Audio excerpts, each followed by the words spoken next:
Games तो हम सभी खेलते हैं, लेकिन हम में से बहुत कम लोगों को ये मालूम होगा कि एक्चुअली में बुद्धिस्ट मंक भी गेम वगैरह खेल लिया करते हैं। ऐसा नहीं है कि वो सारा दिन सिर्फ मेडिटेशन करते हैं, ध्यान केंद्रित करते हैं सिर्फ एक ही चीज़ पे। ठीक है, वो बहुत सारी चीज़ें सीखते हैं, लेकिन ऐसा नहीं है कि वो इस पूरे दुनिया से ही अलग हो जाते हैं। थोड़ा बहुत गेमिंग में भी उनका ध्यान रहता है, जहाँ पर वो क्रिकेट भी खेलते हैं, फुटबॉल भी खेलते हैं और इसी के साथ साथ मोबाइल की गेम्स भी कभी कभार खेल लिया करते हैं। जहाँ पर थाईलैंड के बुद्धिस्ट मंक ने एक मोबाइल गेमिंग टूर्नामेंट ही जीत लिया वहां पर पार्टिसिपेट करने के बाद में। इस गेम का नाम जी हाँ पबजी नहीं था, इसका नाम था स्पीड ड्रिफ्टर्स, जिसको इन्होंने खेला और ये जीत गए। Welcome to amazing random fact. मेरा नाम है भारत शर्मा, आप देख रहे हो देखो इसको। आशा करता हूँ आज का दिन आपको बहुत अच्छा बीत रहा होगा।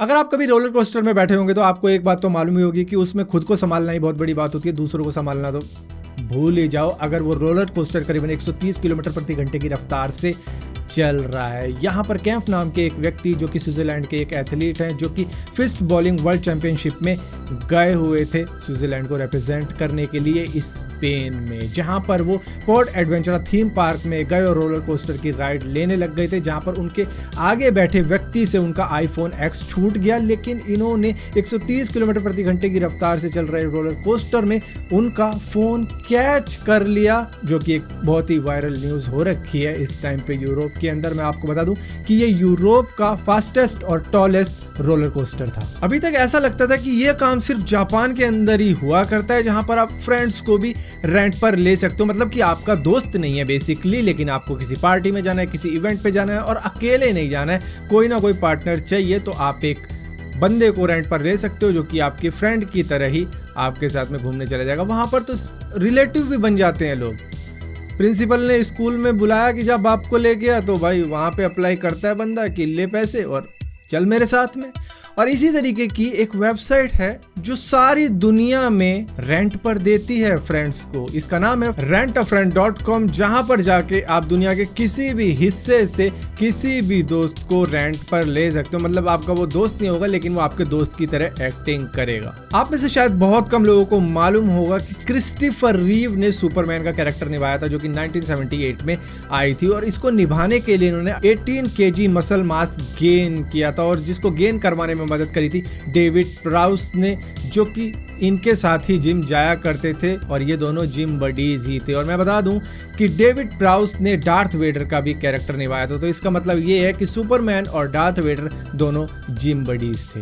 ये बात जानकर शायद आपको हैरानी ना हो कि एक स्टडी में पाया गया है कि लड़कियां जितनी ज्यादा एजुकेटेड होती हैं, जितनी ज्यादा हाईली एजुकेटेड होती हैं, वो उतनी ज्यादा ड्रिंक करती हैं। बिल स्पीकमैन एक ब्रिटिश सोल्जर था जिसको 1950 के कोरियन वॉर में विक्टोरिया क्रॉस अवार्ड मिला था, जो कि ब्रिटेन का highest and most prestigious award में से एक है। और ये इसको सिर्फ इस वजह से मिला था कि एक ऐसी सिचुएशन में फंस गया था जहां पर इसके पास कोई हथियार वगैरह नहीं था, लेकिन ये फिर भी एनिमी से लड़ा, वो भी बियर की बोतलों से। क्रैब्स की कई प्रजाति होती है, जिसमें से एक होती है हॉर्स शू क्रैब। ये करीबन 450 मिलियन साल से इस धरती पर मौजूद है, लेकिन इनके अंदर एक खासियत होती है कि इनका जो ब्लड होता है वो रेड नहीं होता बल्कि ब्लू कलर का होता है। एक बहुत ही पॉपुलर स्पेनिश पेंटर थे जिनका नाम था सैल्वाडोर डाली। जब इनसे एक बार पूछा गया कि क्या आप ड्रग्स लेते हो, तो इनका जवाब पता है क्या था? इनका जवाब था I don't do drugs, I am drugs. मतलब कि मैं ड्रग्स नहीं लेता,